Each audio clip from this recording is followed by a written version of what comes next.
కాకినాడ జిల్లా తునిలో రా కదలిరా కార్యక్రమం టీడీపీ ఆధ్వర్యంలో భారీ ఎత్తున అయితే జరుగుతుంది. ప్రస్తుతం యనమల రామకృష్ణ ఆధ్వర్యంలో మొత్తం ఏర్పాట్లు కూడా చూస్తున్న పరిస్థితి. ప్రస్తుతం యనమల రామకృష్ణ మరీష్ సార్ చెప్పండి, రేపు జరగబోతున్న కార్యక్రమం ఏ విధంగా జరగబోతుంది సార్? రేపు కార్యక్రమం బ్రహ్మాండంగా జరిగిపోతుంది. ప్రజల సపోర్ట్ ఉన్నటువంటి కార్యక్రమం ఇది. ప్రజలందరూ కూడా వాళ్ళు విసిగిపోయి ఉన్నారు. అంచేత తెలుగుదేశం పార్టీ మీద అదేవిధంగా పవన్ కళ్యాణ్ మీద నమ్మకంతో ఉన్నారు. అంచేత ఈ రెండు పార్టీలు ఎప్పుడైతే కలిసాయో డెఫినెట్గా ఇద్దరు నాయకులు, ప్రముఖమైనటువంటి నాయకులు వాళ్ళ కష్టాలు తీరుస్తారని, వాళ్ళ బాధలు తీరుస్తారని, వాళ్ళ జరిగిన నష్టాన్ని భర్తీ చేస్తారనేటువంటి నమ్మకం, విశ్వాసం ఈనాడు ఈ రెండు పార్టీల మీద ఉంది, రెండు నాయకుల మీద ఉంది. అంచేత ఈ సందర్భంలో రా కదిలిరా ఈ కార్యక్రమాన్ని చేపట్టినప్పుడు ఇది ఘన విజయం సాధించేటువంటి అవకాశం ఉంది.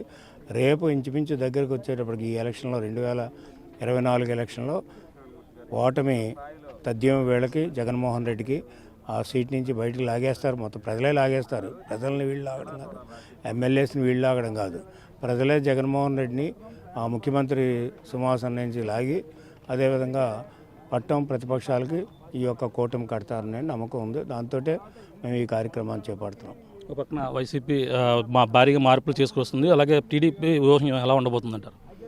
వాళ్ళు మార్చుకుంటున్నారు. ఇంచేతంటే వాళ్ళు చేసిన తప్పిదాలన్నీ చేసిందేమో జగన్మోహన్ రెడ్డి. సరే, స్థానికంగా ఉన్న నాయకులు కూడా దోచుకోవడం మొదలెట్టారు. అంతేత ఒక స్థానిక నాయకులు మాత్రమే కాదు, ఎమ్మెల్యేలు మాత్రమే కాదు, జగన్మోహన్ రెడ్డి మార్చడానికి ప్రజలు సిద్ధంగా ఉన్నారు. దానికి సిద్ధపడాలి. అంటే ఎంపీ కేసీఆర్ నాని కూడా ఇప్పటికే టీడీపీకి రాజీనామా చేస్తానని చెప్తున్నారు. ఎలా చూడాలి? చూద్దాం, చేయనివ్వండి, చేసిన తర్వాత. అంటే ముఖ్యంగా ప్రధానంగా ఈ తుని నియోజకవర్గంలో ఎప్పటి నుంచో టీడీపీ అడ్డాగా ఉండేది, ఇప్పుడు కూడా గెలవని పరిస్థితి ఉంది. రాబోయే ఎన్నికల్లో ఏ విధంగా ఉండబోతుంది తుల్లో? ఇప్పటికే మీ కుమార్తెను దివ్యను కూడా బరిలో దించున్నారు. 6 సంవత్సరాలు గెలిచాం, 6 పర్యాయాలు. అంటే ఎన్ని సంవత్సరాలు లెక్కెట్టు? 3 ఎలక్షన్లు ఓడిపోయాం, ఇప్పుడు మళ్ళీ గెలుస్తున్నాం. తెలుగుదేశం పార్టీ గెలవడం తథ్యం. వరుసగా నేనే 6 సార్లు ఒకే పార్టీ మీద, ఒకే జెండా మీద, ఒకే గుర్తు మీద గెలిచాను. ఈ రాష్ట్రంలో ఎవరైనా ఉన్నారో చూడు.